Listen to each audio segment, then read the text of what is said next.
Chapter 7. Dynamite! "You'd better be careful," said Annie. They stepped in their sock feet over the broken cobblestones, trying not to cut themselves. They headed down the hillside.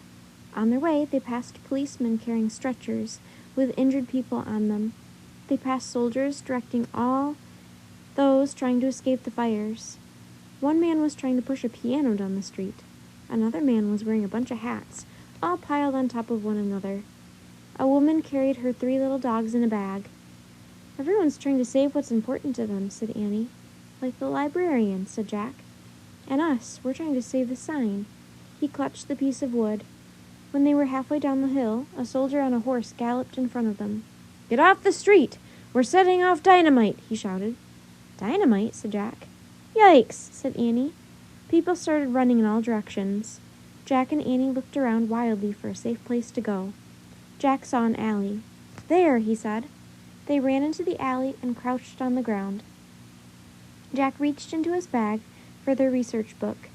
He looked in the index for the word dynamite. He found it. Then he turned to the right page number and read, "After the fire started, the mayor had an idea.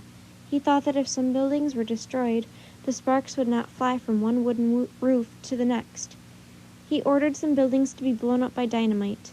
His plan did not work. The firestorm raged from building to building, from street to street." Firestorm, Jack thought. The word sounded terrible.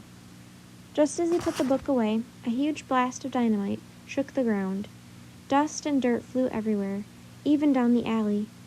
Jack clutched their sign with one hand. He covered his eyes with the other. Annie did the same. Another huge blast rocked the ground. Jack tasted grit in his mouth. He looked at Annie. She was caked with dust from head to toe. He looked down at himself. He was just as dirty as she was. "Hey, would you look at those two?" someone said. "Now that's a story." Jack looked up. Betty, the newspaper reporter, and Fred, the photographer, were standing in front of them. Even though they were all covered with dirt, Fred was setting up his camera, and Betty was taking notes in her notebook. "Hold up your sign, Sonny," said Betty. Too stunned to say anything, Jack held up the sign with a poem about hope. Fred took a picture.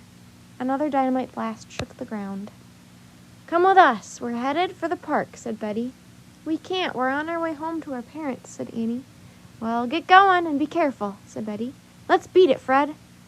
The photographer grabbed his camera equipment, and the two of them rushed off. "I don't think Betty and Fred recognized us," said Annie. "I don't recognize us," said Jack. Another blast shook the ground. "Come on," said Annie. "Let's beat it." Jack and Annie jumped up. Jack put their sign in his bag. Then they started back down the hill.